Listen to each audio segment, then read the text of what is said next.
Today I'm going to give a state-by-state peek into America's shopping carts. I'm excited to give this presentation. It represents about 5 years of research and development we've been doing over at the Bureau. We finally this year are going to release a set of official statistics, and this is going to become part of an official government program. We've been doing research to try to provide a more rich and deeper picture for state and local economies. This is one of 3 new products that we've actually introduced recently. Another one is quarterly GDP by state, and we also have regional price parities and regional personal income. But what I'm going to focus on today is American shopping carts.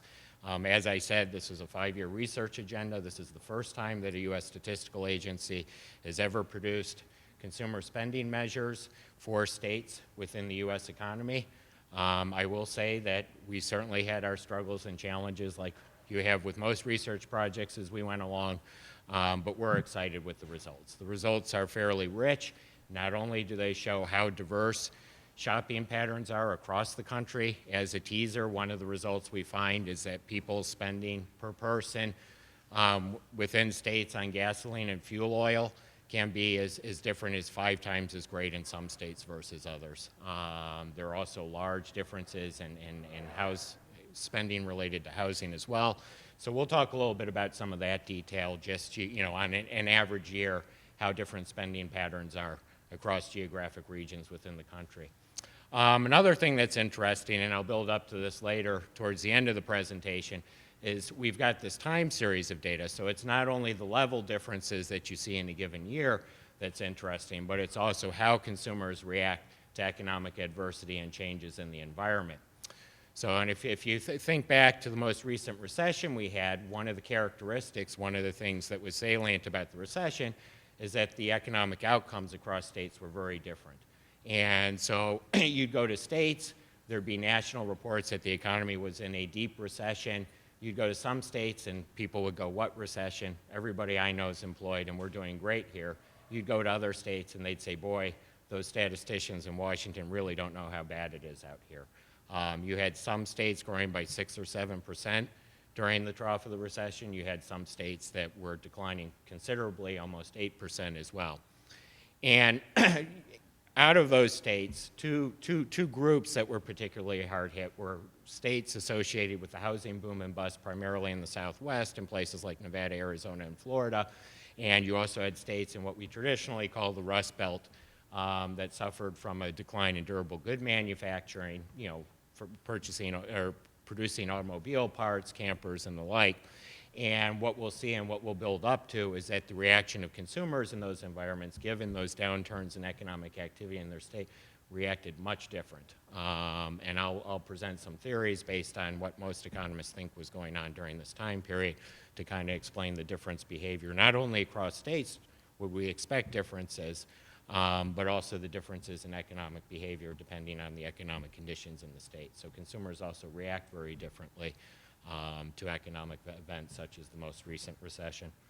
In terms of the plan of the talk, it's the nature of the beast. I do have to talk a little bit about concepts up front, so I know everybody's excited or interested at least in jumping to the results.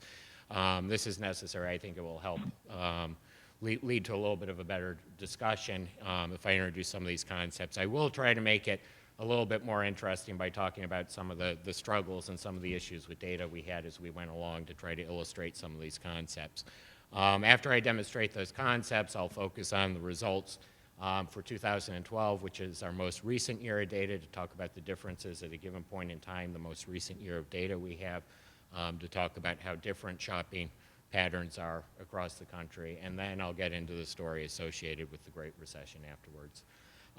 As stated up front, I'm willing to, or would actually prefer questions as we go along from people that are sitting here in the audience, and I will try to make sure that I reserve enough time for people that are participating during WebEx so that I can get to some of their questions as well.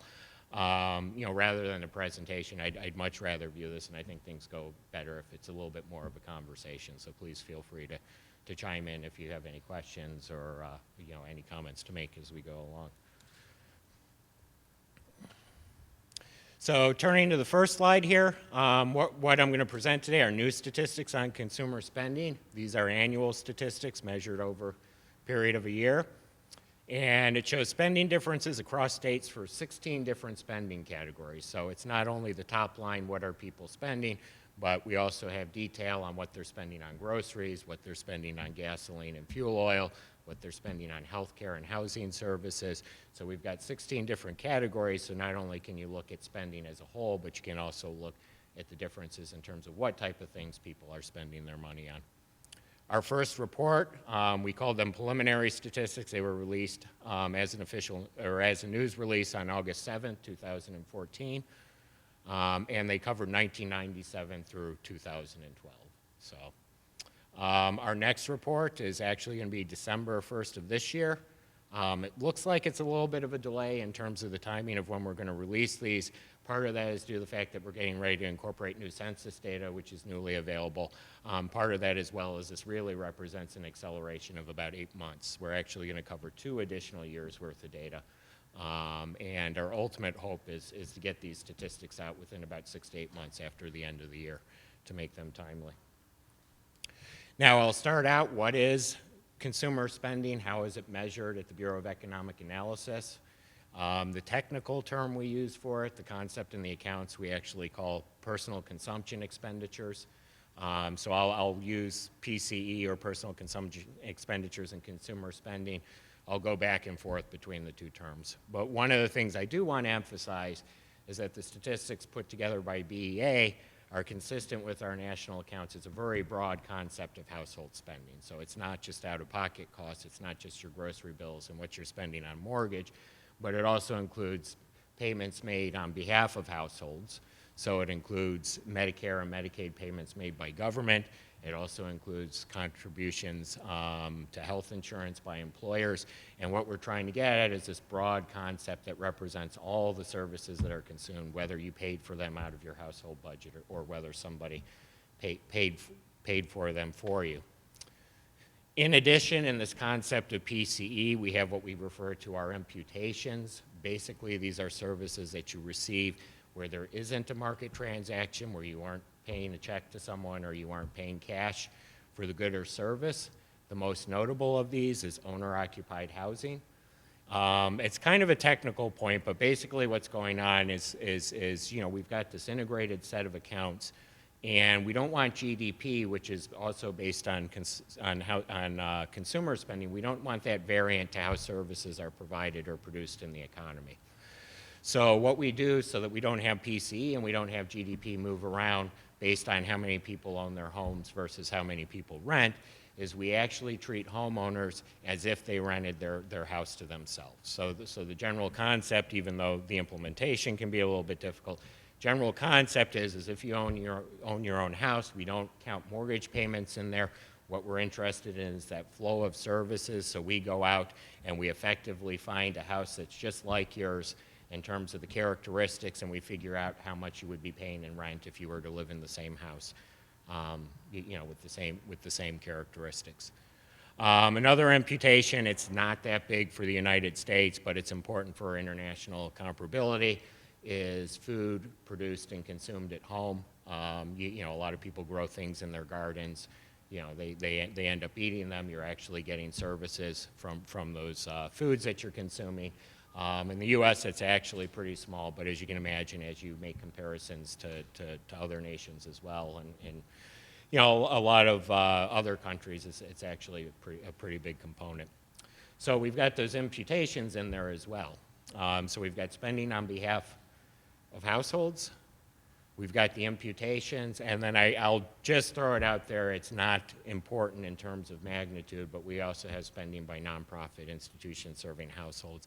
They're not included in the other spending categories, so they're the services that are received. I won't say much about them because actually they're very small in terms of the measurement. Not that the nonprofit sector is small, but in terms of how they enter PCE and what we can identify. So now, when we first started this project, there were a lot of challenges. There were basically 3 ways we could go.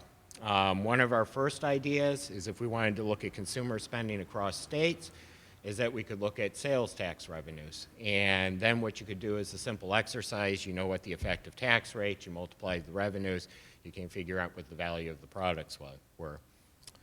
The problem with that approach is that not every state has a sales tax. There are about 4 or 5 that don't have sales taxes. They actually raise the revenue they need to conduct the government's business through other taxes. And then not only that, even the states that do collect sales taxes, there are all sorts of exemptions that are built in. A lot of times these are to make the tax scheme a little bit more progressive. Oftentimes food is exempt from sales tax. I remember when I lived up in Massachusetts, there were cheap suits that all went up to about $250, and as soon as they got to $250, there was a big jump. Well, what was going on is that if you purchased a piece of clothing that was more than $250, it was considered a luxury good, and all of a sudden you had to pay taxes on it. So not only do you not have data for some states, but when it comes to the states that do collect sales taxes, you have to research all those exemptions and figure out what you're going to do for the exempt goods. And then beyond that, it's really difficult in terms of data collection. That states do provide, on the web, their revenue collections. The amount of detail that's available varies across states. Classification often changes from year to year. There's no set standard, in terms of what they report. So another thing we thought about is there's a consumer expenditure survey conducted by BLS, and that's basically used to put together the weights to put together their price measures at the national level for the general price level. The issue with that is that it's not designed as a survey to produce regional statistics. So the coverage when you get to some areas gets kind of thin. And not only that, and I'll touch back on one of the other concepts, the consumer expenditure survey basically deals with out-of-pocket expenses. We would still have to supplement with all of this other spending that goes on behalf of households and the imputations as well. So, so that's not a perfect data source either. And then the third thing we thought of is there is receipts data collected in the economic census that's conducted every 5 years. It's pretty rich. It does have class of customer data. Coverage is a little bit different, for some categories than another, but it does represent a rich data source. The issue we have with that, just using economic census data, is it's conducted once every 5 years, and again, we have the out-of-pocket expenses. So what did we end up doing? We ended up going primarily with retail sales from census for about 60% of our estimate. Those give us the benchmark for every 5 years, but we had to find a lot of places where we needed to supplement that data with data from other sources. So we use earnings for a lot of these categories in the interim between census years to figure out values. One of the challenges we face is that personal consumption expenditures is measured by where you live rather than where you made the purchase. As a lot of people would expect, for metropolitan areas that are very close to a border, particularly with goods that are heavily taxed like cigarettes and alcohol. I'm sure everybody knows of some stories, going back to college where people would make a run across the border to purchase goods. So there are a lot of reasons. You also have travel and tourism. So, we would expect in a state like Las Vegas, a lot of spending on food and accommodations would be people from out of state. And what we really want to know is for the people that live in Nevada, what's their spending on hotel and restaurants as well. So the way we deal with that issue is we actually make adjustments based on the CEX data, because the problem with the census data is that's by point of sale, that's where the good was sold. So we actually use the consumer expenditure survey, which is based on where the household is located, to make adjustments in those extreme cases where we think we need to take some of that activity out because it's actually people from other states coming to that area to shop or to travel or to purchase goods more cheaply or just because they're simply available. You get to some rural areas. I remember living out in Colorado, and there were a lot of people that would come down from Wyoming to shop in Fort Collins just to buy things like clothes and things like that. So we do make adjustments to try to get our measure of household spending consistent with the people that actually live in that state rather than where they simply purchase the goods. And that's particularly relevant in this area of DC, as you can imagine, where we basically have the tri-state area, and a lot of us are buying lunches downtown, even though we live in Maryland or Virginia. So this actually played into our wheelhouse, even though it were a lot of challenges when you think about what the main mission of the Bureau is. We take all the data that's out there in the statistical system and we put it into this nice unified accounting framework. We do collect some survey data on trade and services and foreign direct investment, but this is one of the Bureau's main value added to the statistical system is to take all these disparate sources of data and to mesh them together into a measure that's consistent and that makes sense with the other measures that we have as well.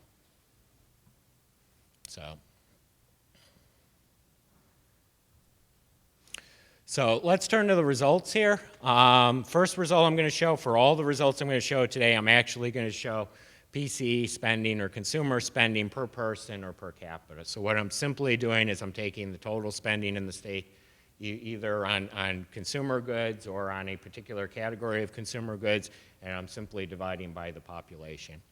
And the reason I'm doing that is I think it makes the statistics much more relatable, and you can start, even though I said that this is a much broader concept than just out-of-pocket spending, you can start kind of making some comparisons and thinking of it almost like, you'll see some of the tables, it almost looks like your household budget. That also takes out some of the scaling. If I were to present just total levels, you'd see populous states like California would just always have the largest spending because they're the most populous state. So it's kind of a crude way to just kind of normalize things, to put everything on an equal footing so that you can make some of the interesting comparisons and look at how different people's spending patterns are. On a per person basis, it's a lot easier to do than just look at the total spending in the state, which is also driven. One thing I will mention as well, and this will come up a number of times in the discussion of these tables, is that these are what we refer to as nominal figures. So they're not only dependent on the number of items bought or the number of services provided, but we don't adjust for prices. So you'll see, like in the case of housing, the results we think are primarily driven by differences in prices, not necessarily in the quantity of housing services.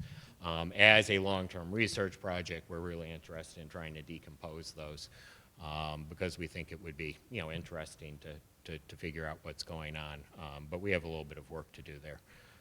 Nevertheless, we still think these are interesting and useful statistics for household and business decision makers.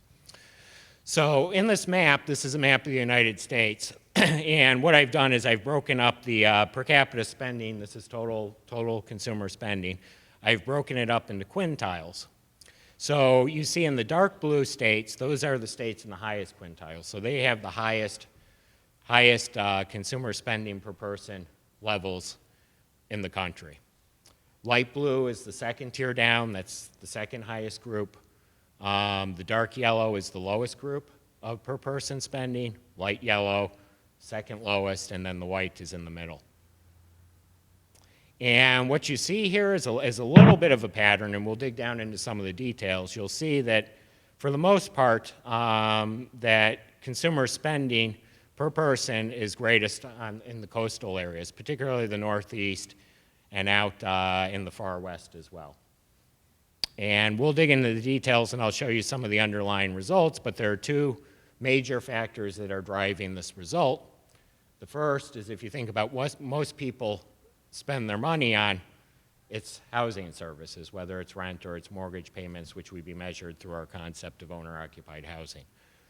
And the coasts are the areas where housing costs are the most expensive. So this, this underlying result shouldn't be too surprising, for people who have been paying attention to trends in housing prices across states. So that's part of what's driving the result here. Another thing that's driving the result is that in the northern states we've found, particularly in the Plains, Great Lakes, Mideast, and New England, is that spending on health care per person is a little bit higher than other places of the state. And this is an area where it would really be nice to dig into the price versus quantity issue.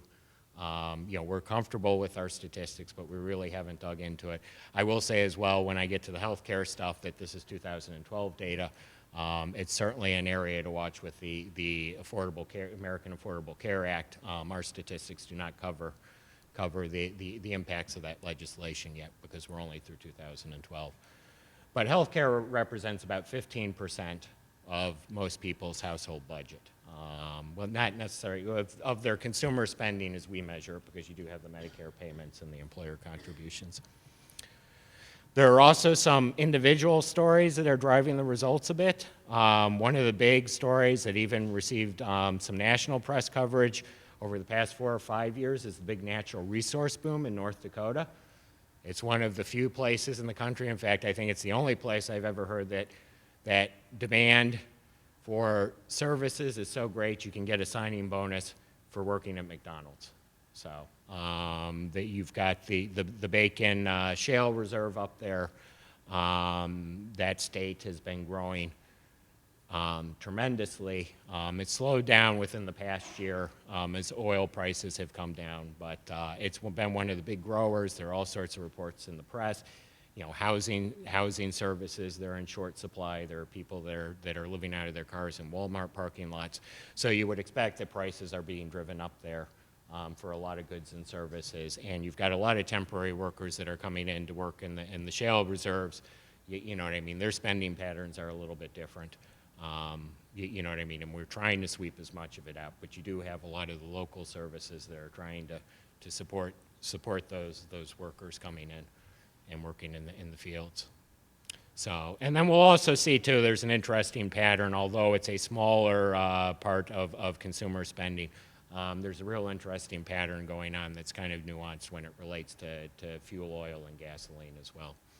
So, but like I said, the two main categories and what's mainly driving the results for overall consumer spending is, you know, just by virtue of its size and most people's budgets, is the housing services and the healthcare. So let's drill down a little bit and let's look at per person spending on housing and utilities. And here's the pattern that I was talking about. Notice that it's the coasts, particularly New England and the far west. It's also the far west in terms of Alaska and Hawaii as well, where consumer spending on household services per person is actually the greatest. And as I said before, we think a lot of this is just driven by the price effect. In terms of the top, DC actually has the greatest spending per person at $11,985. So per person spending is the greatest in DC. At the bottom of the spectrum, we have Mississippi, where per person spending on housing is $4,294. So you're talking about $12,000 versus $4,000. You can see the wide range in per capita spending on housing there. Other states that were expensive or that a lot is spent include Hawaii, Connecticut, Maryland. Those round out the top four for the low per person spending. What rounds out the bottom four are Texas, Arkansas, and West Virginia as well. So you can see there's quite a big range in terms of per person spending on housing. And like I said, we think a lot of this is driven by prices. Now, let's turn to food and beverages here. These basically, the category I'm presenting here is actually, we technically call it food and beverages purchase for off-premises consumption. More commonly, think of it just as groceries. You know, that's what it is. You know, as opposed to what we call meals away from home, which is restaurant meals. So what we're looking at here is grocery shopping. Not too much of a trend here, but I will say that there are some things that make some sense that we think that is going on. A lot of these areas where housing is expensive are also areas where other goods and services are expensive as well. So it should be no surprise that, you know what I mean, on the coast, you see a number of the dark blue states which have the highest per capita spending. North Dakota is thrown in the mix up there as well. And Hawaii and Alaska are kind of interesting. Prices are really expensive in those two states, and a lot of it has to do with their geographic proximity to other areas. So as you would imagine, you know, getting food to Hawaii and Alaska, of course in Hawaii they grow some of their own stuff, but you know, the price level, you know, when you have to ship goods and services or fly them in by airplane, you know what I mean? You would expect that to kind of drive up the price a little bit. So a little bit of a pattern there, but I think it's more consistent just where people think of the cost of living being more expensive. In terms of the range, the most expensive, the place where Per person spending is the highest, is in Alaska. And per person spending is $3,852 in 2012. And the low end of the range is Alabama, where per person spending is about $2,400 for the year 2012. So there is a bit of a range there. It's much narrower than it is in housing services. You would expect that people eat a certain fixed amount of food. You know, they might buy slightly more expensive things or eat slightly nicer meals, but you would expect a narrower range, and a lot of the differences are probably primarily driven by prices. So there is some variation, but certainly not as much as some of the other categories. Now, let's turn to gasoline and other energy goods. A lot of stuff going on here. This category includes per person spending, not only on gas, but also on fuel oil. So one of the things that immediately jumps up is that spending in New England is in dark blue. It has the highest levels, or it's associated with higher levels of per person spending. And a lot of that is driven by the fact that it's cold up there. And fuel oil is how people primarily heat their homes up in that part of the country. You'll also see other northern states up in the Rocky Mountains and the Plains also have high per person spending.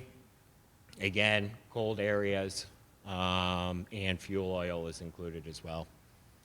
One of the things that you need to consider to help kind of explain these patterns is commuting. So there are some areas like New Mexico where people may live close to where they work, but they may have to drive long distances, you know, if they live in some of the outlying areas to go shopping or to get some of the more advanced medical services that they're purchasing. So driving distances certainly have a potential effect on per capita spending. One of the things you'll notice is out in the temperate far west, it almost never snows in Portland and Seattle. You'll notice that costs are really low, or per person spending is really low out there, and that's what you would expect given the temperate climates out there. Another thing that influences the results as well is you've got to think about some of these states have notable cities that have good public transportation systems, well developed, and that type of spending would be on transportation services rather than gasoline. So it very well may be the case that in New York and California, the fact that you have so many people living in New York City and the major cities out in California, that is driving down per person spending on the gasoline portion when we make the comparison across states.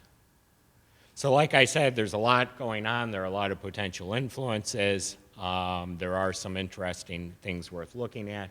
In terms of the top, spending is actually the greatest in North Dakota at $3,916 per person, and lowest in California at $1,039.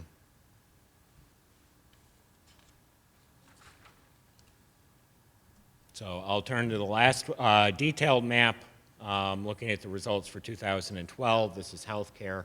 I present it mainly, I don't have much of an interesting story to tell, except to point out that it's the northern area, the northeastern part of the country where spending per person is the greatest. It really would be nice to kind of dig down into the price versus quantity story there. I present it to be thorough, and because I said that it's 15% of spending, so it's a pretty important category. What I will point out that's kind of interesting is DC kind of sticks out head and shoulders above the rest in terms of per person healthcare spending. For DC, spending per person is $10,491. At the low end of the spectrum, you have Georgia, which is $4,737. The next closest to DC is Maryland at $8,166. The reason DC sticks out is DC is a little bit different from the states in the fact that DC is a small area that is totally urban. And the type of services that are provided at urban hospitals deal a lot more with emergency cases, a lot more severe trauma type cases. So the fact that DC is being measured separately and entirely consists of an urban area is why spending per person in the DC area is higher. So it's a little bit different from the states in the fact that it's not a broad area that includes more rural areas as well. So those are the levels, and I kind of talked a little bit about the ranges and some of the interesting stories we're seeing. And as I said, there's quite a bit of variation in what people spend their money on in per person spending across states, depending on the category. A lot of these make sense, but it's nice to quantify, and one of the things at least I was surprised with was just the broad range. You would expect people to spend more on fuel oil up north, but yeah, some of the results are pretty dramatic in terms of the differences. So now turning to consumer behavior over time. I'm going to start off by talking just about total consumption spending before and after the Great Recession. So what I present in this chart is the average annual growth rate for 2 periods, for 2002 through 2007. These are our statistics leading up to the peak in economic activity before the recession hit the national economy. And then I've got the other period, 2009, 2012. Those are our statistics since the trough, the bottom, the low point in economic activity. And one of the things you'll notice is that consumer spending in the US was growing at a 5.7% as the economy was ramping up and building up to that peak before the recession. And it has been growing during the recovery, but at a slower rate, a slower average annual growth rate. Although the difference isn't that severe, it's only about 1.5%. And what I've done here for the other rows is I've picked out 6 states. The first 3 of them are states associated with the housing boom and bust. These states were severely hit. In the case of Nevada in 2009, the economy is measured by GDP, which is our value of final goods and services produced and provided in the economy. That in Nevada, it was particularly hard hit. That the economic activity GDP in that state actually declined by 9.2%. During the low point of the recession. So these are housing-related states associated with the housing boom and bust. Someone may point out I haven't put California in there, even though a lot of the stories were about some of the metropolitan areas in California. Reason California is not included is California is so huge, it really closely mirrors the US economy. And even though there were some markets in California where there was a housing boom and bust, the state, if you look at the GDP statistics, a little bit more of a downturn in economic activity in the nation, a little bit longer, but not much. It's just an incredibly large and diverse economy that closely mirrors what's going on in the United States. So I haven't included that in the results because in some regards, I might as well just talk about the results from the United States. But certainly in the case of Arizona, Florida, and Nevada, the housing boom and bust was really important to their economies and really led to a decline in economic activity. And the last 3, Indiana, Michigan, Ohio, these were states that were hit by the decline in durable good productions, things like automobile parts. Indiana is well noted for producing a lot of these parts. It also is where a lot of campers are produced. Michigan obviously is associated with the automobile industry, but there's a lot of other manufacturing that goes on in these states as well. And I put these up here. These states were hit almost as severely, a little bit less, but they were hit almost as severely as the housing boom states. So let me see here. In Michigan, in 2008, the economy actually declined by about 8.2%. So compare that to Nevada, not quite as severe, but we're still talking about big numbers and big declines. And what you notice, so let's focus on Arizona, Florida, and Nevada, the housing states, is that the buildup before the Great Recession, the growth, average annual growth in consumer spending was incredibly large and much larger than that in the United States. And for instance, pick out Nevada, which is the most extreme case. Consumer spending during 2002 and 2007 was growing by 10.1% on average compared to 5.7% for the nation. But Arizona and Florida aren't too far behind. In Indiana, Michigan, and Ohio, Indiana's pretty close to the national rate, but actually the growth in spending is actually lower than that in the United States. So that's one thing that sticks out with this chart is the high levels or the high growth in consumer spending before the recession. And then you notice during the recovery period, it's almost as if there's a flip-flop. That growth in consumer spending has been much slower than it has at the national level for the housing boom and bust states like Arizona, Florida, and Nevada. In fact, in the case of Nevada, it's growing at only half the rate that it's growing at the national level. Yet, if you look at the states that was severely hit by the decline in durable good manufacturing, consumer spending is a little bit higher than it was before the recession and much closer to the national average as well. So we've got this phenomenon with an awful lot of spending in the housing boom and bust states. All of a sudden, the recession hits, and that spending grows very anemically and slow afterwards. We have Indiana, Michigan, and Ohio, where there isn't much of a difference in the pattern except for the fact that their spending is growing a little bit more and much closer to the national average. So what's going on here and what's explaining what's going on and the differences in consumer behavior and growth over these periods? So what this chart shows is how did the Great Recession affect spending in Nevada?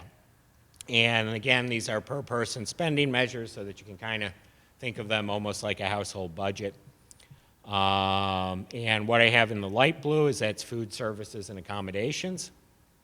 In the dark blue, that's motor vehicles and parts. In the red, I have gasoline and other energy goods. And in the yellow, furnishings, durable and household equipment. Now, the reason I picked these categories is I want to show some of the similarities and differences. For three of these categories, in particular motor vehicle parts, furnishing and durable household equipment such as couches, washing machines, dryers, and for food service and accommodations, these are things where you can adjust your spending rather quickly. These are discretionary spending items. If all of a sudden you lose your job, it's real easy for you to say, well, you know what, we're not going to eat out as much, we're not going to go buy that new car, we're not going to get that new living room set. Whereas some of the other items, such as groceries, you're stuck, you need to eat. Gas is the one exception here, and I'm going to include that to show one of the similarities.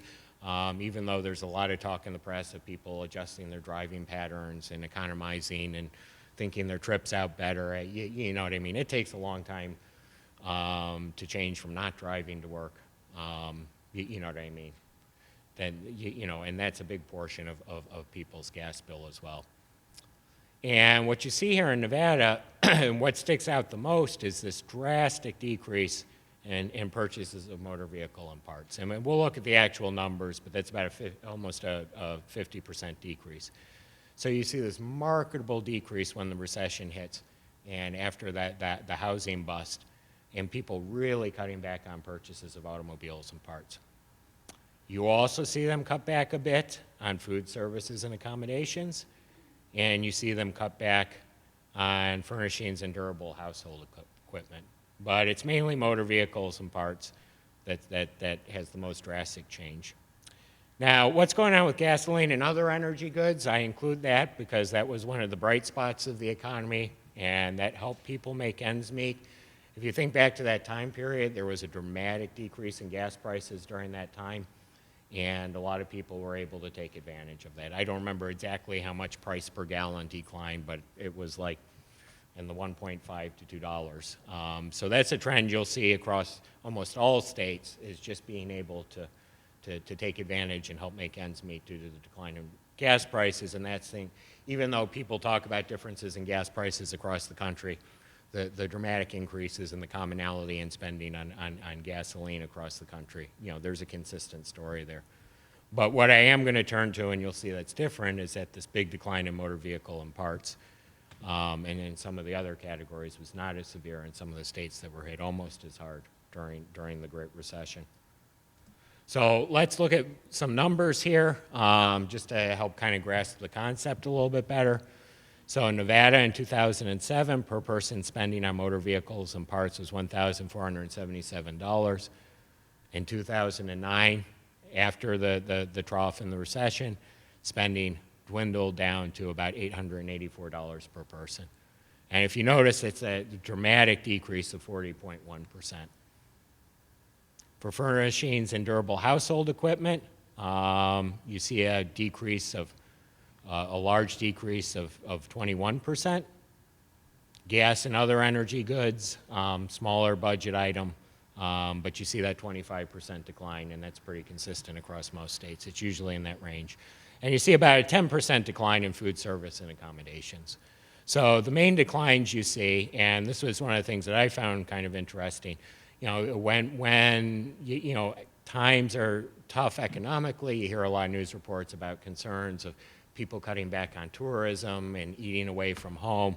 You do, certainly in the case of Nevada, where it was really extreme, you do see some evidence of that, but where people really cut back is on those discretionary items.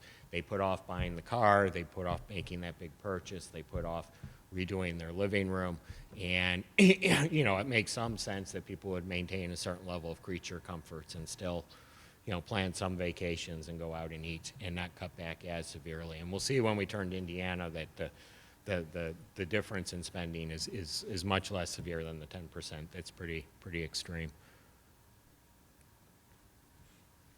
So let's make the comparison here to Indiana. So you'll notice in the light blue, that's food services and accommodations, a barely noticeable dip. And we'll look at the actual numbers. So teeny scaling back. People were still going out to restaurants. They were still staying in hotels. Motor vehicle and parts, you do see a drop, but it's not nearly as severe as it was in Nevada. That's the line in the dark blue. The red is the commonality between the two states, the decline in gas prices and the effect that had on people's spending. And then you do see a little bit of decline in furnishings and durable household equipment. But again, let's turn to the actual hard numbers to try to drive this point home a little bit. So in Indiana in 2007, per person spending on motor vehicles and parts was $1,247. In 2009, that had dwindled down to $1,023. It's only an 18% decline compared to about 40% in Nevada. So the scaling back on spending on motor vehicles and parts was less than half of what it was in Nevada. Similarly, with furnishings and durable household equipment, there's a scaling back, but it's only 10%. Compare that to Nevada, again, less than half of the scaling back in spending that went on in Nevada. Gas and other energy goods, a little bit smaller in Indiana, but only by a few percentage points. A lot of it has to do with scaling, but that's the decrease in national gas prices. Food service and accommodations, that's basically statistical noise. Scaling back starting out from $1,700 per person, reducing that by $6, that doesn't even register a percentage point. So they're still going out to restaurants. They're still doing the travel and all the things they normally do. And like I said, that was one of the things I found kind of interesting from this. And for some people it may make sense, and when you think about it a little bit more deeply, I think most people still keep some of the creature comforts and really scale back on the big things. But so we've got this huge difference. We've got a much more marketable cutback in per person spending in the housing boom and bust states. If I were to show the results for the other states that I listed up there, the results would be very similar. So what's going on here? There are a lot of theories. A lot of them are pretty well established within the economic community. If you think about what was going on in the housing boom and bust states, economists have long talked about a wealth effect on consumer spending, that it's not just the current income you're making in the year that affects how much you go out and buy, but it also is your perceived notion of wealth.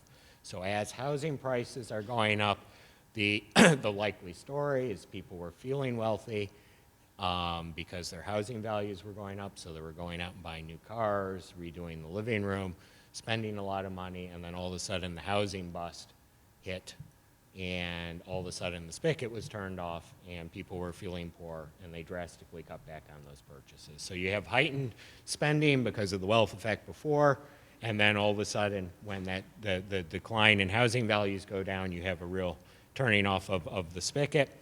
Whereas in the Rust Belt states, the states associated with the decline in durable good manufacturing, people economized a bit, they cut into their savings, but they just kind of rode out the storm. They didn't have a big buildup in spending before because of appreciation in their home values. They did cut back a little, but not nearly as severe as people did on their spending in the housing boom and bust states. Now, what about the recovery? Because we also looked back and we saw that the housing boom and bust states were slower to recover in terms of their spending. Well, if you think about it, if you just went out and bought a new car and new household furniture and a new washer and dryer, those things last for a long period of time. You've already done your spending, you're getting the services from those. So even as those economies have recovered, consumer spending has still kind of lagged in terms of recovering and keeping pace with the growth in the economy, just because a lot of those what we refer to as durable goods, goods that provide services over a long period of time, these large purchases, hey, I've got a brand new car, I'll make do with what I have.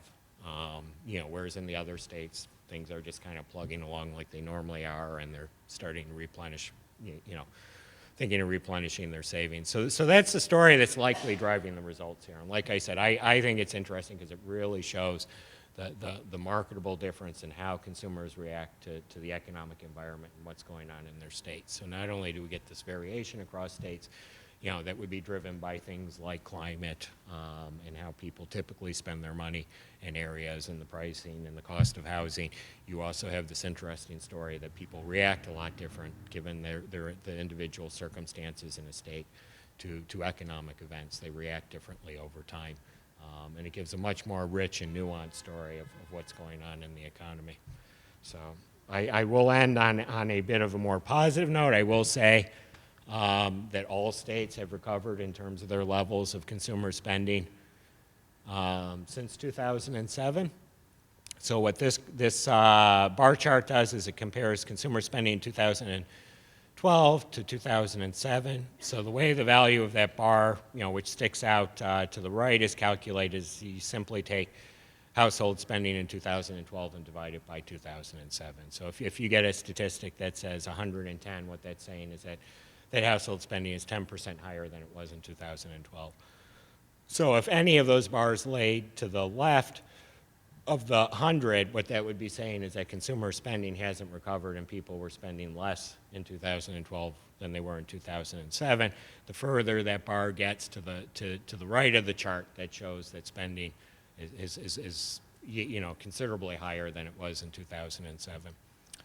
So, and as you notice, the top three states stick out. Those are the states associated with the decline in durable good manufacturing: Ohio, Michigan, and Indiana.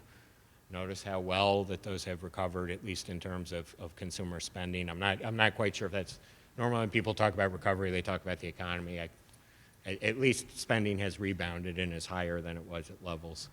And for all the housing boom and bust states that I pointed out, consumer spending has rebounded as well, but not nearly as much as it has. It hasn't grown nearly as much as it has, making this comparison than the states affected by the decline in durable good manufacturing. In fact, Nevada, at least by 2012, had barely gotten past the spending levels in 2007. Florida did a little bit better, Arizona as well. So I will end on that positive note to say that spending is back where it was before 2007 and a little bit beyond. This is one of the interesting things we found. We came out with these data about a year ago. We're still finding interesting relationships, you know what I mean, analyzing these data. And we think that they're going to be really useful for households and business decision makers as they go forward.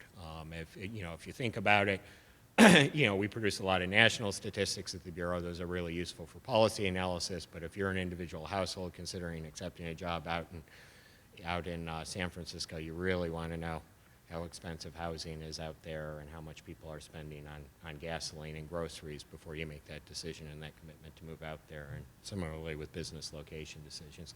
So like I said, this is a rich data set to dig down. We barely scratched the surface. There are probably a lot of interesting relationships in there we haven't even found yet, and we're really excited about the richer picture we can tell, and also the information we're providing to business and household decision makers that will hopefully help them make better informed household and business decisions. So thank you. Thank you, Dr. Mead. For people in the in-person audience, Karen is in the background with a microphone. And while you get your questions together, I'll start with one on the WebEx. Jason asks, has this healthcare spending data been correlated to the age of population? I expect that the disproportionate size of the aging population in New England and the North Plains would explain a good deal of this variation due to chronic illness at the end of life care. We haven't done it specifically. Our job, and this sounds a little bit like a cop-out, our job is to provide the statistics to allow the policymakers and the researchers to dig down and look at the numbers. I will say, if you were to go back to that chart, one of the things that you do see that's kind of interesting is that healthcare spending per person in the South is generally cheaper in the North, but Florida is a little bit closer. So that very well may be what's going on. As a bureau, we don't sit down and we don't test causation, but that certainly is an interesting research question, and that very well may be part of what's driving the results. But what we're excited about is we actually have the data out so that someone can sit down and start looking at these correlations and doing the statistical tests for causation moving forward. Great. Question in the room? Fred?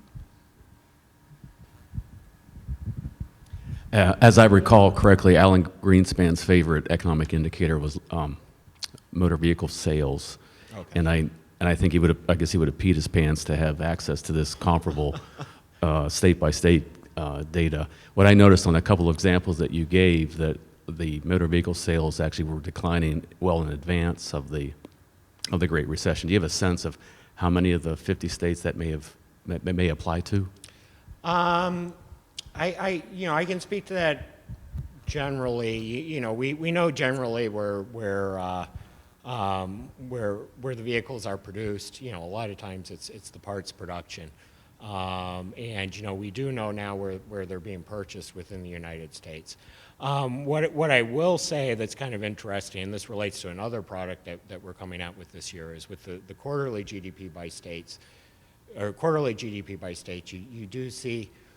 One of the things that's always interesting at the national level, you get an interesting idea of what's going on. But even if you're interested in national level activity, sometimes you see warning signs of what's going on in the country and in individual states.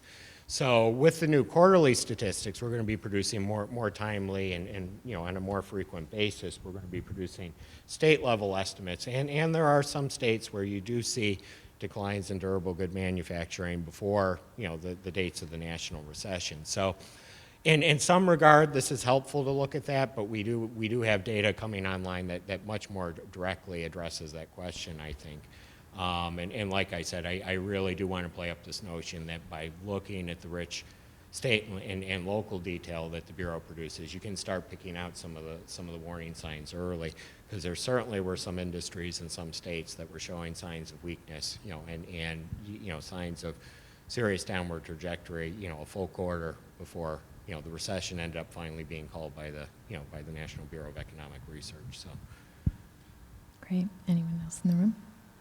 Hi. I was wondering if you could maybe give an overview of how businesses could potentially use the data, U.S. businesses to choose and start businesses and where. And then also, the second question, how could international companies use the data to decide where to invest or to export a product? Just sort of general, high-level. Yeah, there are two ways where these statistics are potentially useful to businesses. One of them is just purely for market research. Where are people spending the most on groceries and certain types of goods? And that certainly would be helpful in terms of figuring out where to locate, retail outlets and the like. I do know for a lot of large companies, they've got in-house, on the street ground intelligence, but I think there is an advantage of having official government statistics, that are accessible to all that you can kind of look at as well. So you've got that end in terms of where are the customers and where could I locate to sell. One of the things we've been finding as we go out and we talk to people, particularly people that assist companies in site selection, or if companies are large, a lot of times they'll do it themselves. It's about a half and half split. I think we've found is that this stuff is of real interest to them, because when they're thinking of where they're going to locate a new plant, there are common items that typically come up. One is economic infrastructure. They always want to know what the highway system's like. You know, they may have special concerns. You know what I mean? You may need close access to an airport. But a lot of what their decision turns on is labor market conditions. So they want to know, you know, another product we came out with officially last year was, you know, these regional price parities, which give a general cost of living measure across states. And they seem to be really interested in that because they want to know what type of talent they're going to attract to the area. They want to know what they're going to be spending their money on. So you know, you kind of hit it on both sides. You know, you have the demand for the product. You know what I mean? You know what I mean? You at least have an official government statistic for that, even if you do your own market research. And then you've got this rich data set that says, here's what, you know, the spending level is, here's what people spend their money on, and that really kind of gives you a sense of what type of talent you can recruit there. And in some regards, you know, I know there are more direct measures, what your labor costs are going to be. And it's a lot easier for these companies to sell the information to say, yeah, hey, I know, you know, housing's really expensive out here, but, you know, we don't spend a lot on gas, groceries are cheap. So you know, I think it's beneficial for businesses on both ends.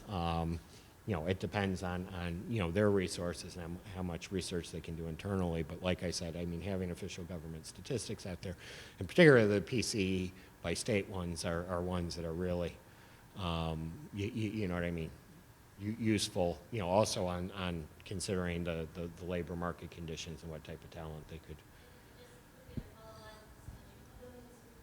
WebEx audience.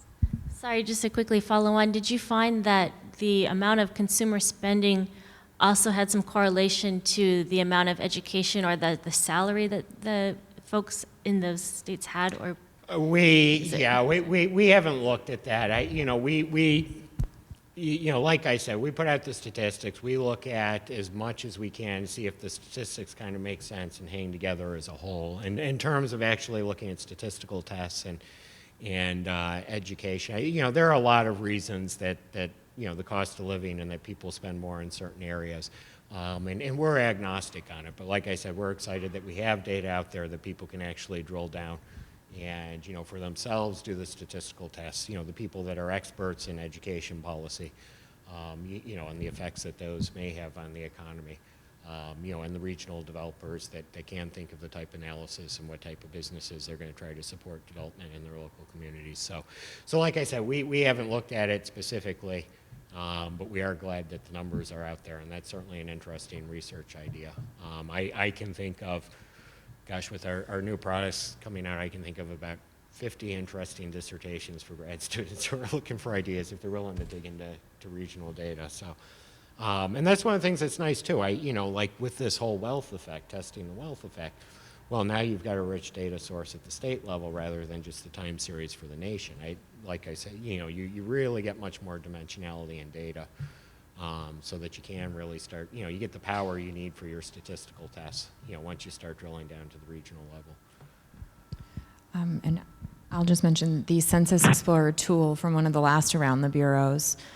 Things would probably be interesting related to this data to sort of make some of those correlations. One more in the room? Yes. I know a lot of firms, private market research firms, take this basic data and then extrapolate to come up with supposedly useful information for companies. Do you find that some of them sort of go a little too far, and others that are solid work? I know Forrester Research as an example. What I will say is it's really our policy to kind of stay out of that debate. And I think what you end up running into in a lot of cases is it's really hard to kind of assess their methodology and what they're doing because it's proprietary stuff. So, you know, as a bureau, I haven't seen much with PC. I do know with some of our other statistics, they create their own. They try to forecast and extrapolate. The quality probably varies, and I'm certainly not in a position to really comment on the specifics of how good or how poor they may or may not be, and I think a lot of times the information isn't even available. You can look at the results and the outcome, but the information related to the methodology is almost always proprietary. You know what I mean? So it's really hard to assess, even if it were our role to do so. Hi, I was just curious, the spending in the food and beverage category in the states of New York and California, I noticed were much lower than the other categories, and I was just curious if there was any explanation or if you had looked at that. Not one that I have. And we try, this is always what's interesting, we try to let the data speak as much for itself. I mean, there is some analyst judgment that goes into these statistics. You know, the stories I told are stories that I think are consistent with the data, but we really don't know quite for sure. What I will say is we're comfortable with the data that we're using to produce the statistics. And as with all of our products, we're always trying to find improvements. You know, certainly if you want to contact me or, you know, one of the analysts that puts together the statistics, kind of dig in a little bit more because it's a topic you're interested in and you think there might be alternative data out there that could help us do a better job. We'd love that type of interest and engagement, but I don't necessarily have a good story, and you know what I mean. I was already speculating a little bit before, but they're well-told stories by a lot of economists on why these make sense and what they're consistent with. I can't tell you exactly why that result is coming about. Great. We have a question from Zia. Do you have statistics on how much consumers spend on education, vacation, and online shopping? We've got 16 categories. We do have educational services in there. The online shopping's difficult. We don't have any specific statistics that individually pull out online shopping. And that was one of the data challenges we had, is because we did know that there was some online shopping, and in some states there were big, you know, online retailer distribution centers. You know, we had a strategy where we tried to get rid of the you know, some of the funny things we'd see in the data with it, but we don't separately provide information for online versus offline. And that is a challenge for us. I know there's some data out there. We do know where, you know, some of these big distribution centers are. We try to, you know, to massage the data and make sure we're accounting for them properly. And there was, I think there was... Vacation. Travel and tourism. In the national accounts and in PC, we don't have a category directly related to travel and tourism, but there are a lot of categories that are correlated with it. So if you want to look at, you know, just as a quick and simple measure, if you want to look at, you know, food away from home, that's going to include some restaurants or some meals at restaurants in your local area, but accommodations. You can get a little bit of a sense, but you know, when you get into travel and tourism, it's just such a broad-based set of activities. You know what I mean? And there's no real consistent tourism industry or tourism spending category. Right. And you know, and that's about anywhere in the statistical system. And when people do put together travel and tourism statistics, they generally tend to kludge together things from a lot of different industries. What I will say, another issue that kind of, I don't want to say it dismotivates us from doing it, but there are a lot of local areas, particularly if it's an important tourism center. They've got really good travel and tourism bureaus that you know, provide an awful lot of information. And for us to collect those from all different areas, you know, that's a huge resource burden. So, so if you're interested in travel and tourism in a local area, and travel and tourism is an important part of the economy, to be perfectly honest, they can probably provide a lot more statistics than we can. Right. Because it's important to them, and they've got a staff on the ground collecting those statistics.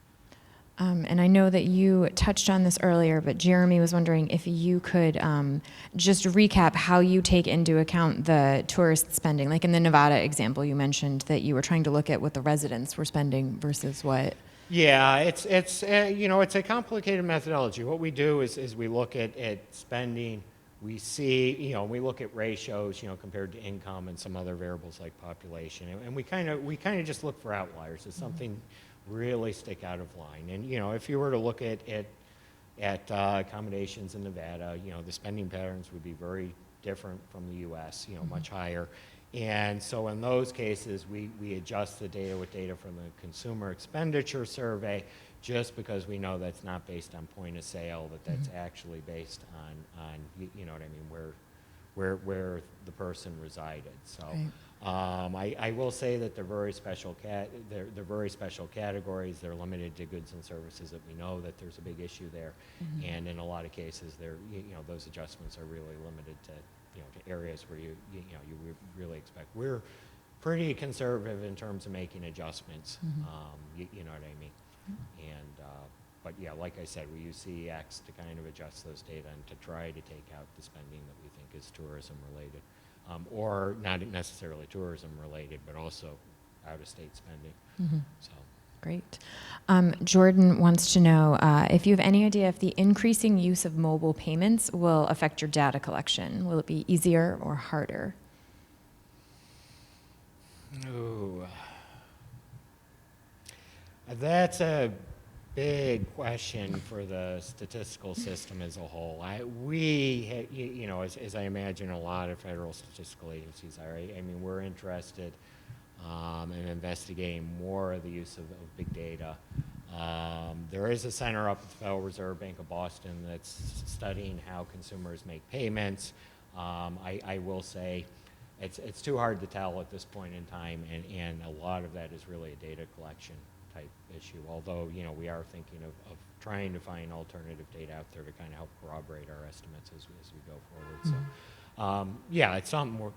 I don't know what the effect's going to be, but it's really a data collection problem, and this whole development of alternative data sources is a big issue on the horizon that I know a lot of statistical agencies are paying attention to. Great. Any other questions in the room? I have one final WebEx. Did she? I recently moved from Virginia to Maryland. I kind of knew what I was going to get into. Okay. I want to say I pay a third more in state and local taxes on the stuff that I buy. Is this data, spending data, pre or post tax? It includes taxes, and the reason we do that, you can look at the economic textbooks, and they'll explain why taxes are included in PCE, and they'll give this convoluted story about tax incidence and the wedge and all that type of stuff. I think that the very basic justification of why taxes are included is that there's this important concept in economic theory of opportunity cost, and it's the value of the next best alternative, and it's best approximated by what you're actually spending on the good. So even though if you're interested in consumer theory, which is mostly what you're analyzing with PCE, you want to include those taxes, because if I go out and I buy a $7 pack of cigarettes, those $4.50 worth of taxes is money that I can't be spending somewhere else. If I were on the producer side, it would be a little bit different. Then I'd want to, I wouldn't want those taxes in there. But for PCE, taxes are included in the spending as well, and that's the primary reason for that is because that's what consumer theory would dictate, that when you go out, if you're studying consumer behavior, it's part of the opportunity cost, it's part of the money you can't be spending on something else. For the business firm, they're just the conduit collecting it for the government, and they're more interested in their actual costs and how much they're receiving from the consumer and their decision. So on the producer side, it's a little different, but they are included in PCE by state. Thank you. All right, Michael asks, and this may fall into more not your wheelhouse because it's more of a correlation rather than just presenting the data. Do people in the Northeast and California have a higher standard of living than other areas of the country, or does the difference in spending just reflect different costs of living? Tough question. That's why it would be interesting to dig down into the price level information. So I do think most economists will argue that looking at spending rather than income is a better way to roughly get at the welfare measure. But with all the measures produced by the Bureau, you have to keep in mind that they're geared to measure very specific things in very specific contexts. So, although a lot of people look at it as a rough measure of general welfare, that one's tough. We do have information on the general cost of living in California, and you can look at that, and you can see what's going on from those statistics. But to kind of tease that out, and then to make implications regarding welfare, I'll leave that up to the researchers, and I will. People that really dig down and know that literature well. Yeah. Any other in the room? I have one more WebEx. No one here? Okay, I think final question then. Yasmin asks, did you also find a correlation between states that were hit hard by the recession and the amount of startups that originated in those states? This may be Again, we didn't another look at startups, topic so- for a dissertation. Yep. Another great dissertation Yeah. topic. So. All right, wonderful. Well, I think if there's no other questions here, then thank you so much. Fascinating discussion and information, and we appreciate you coming. Thank Okay. you.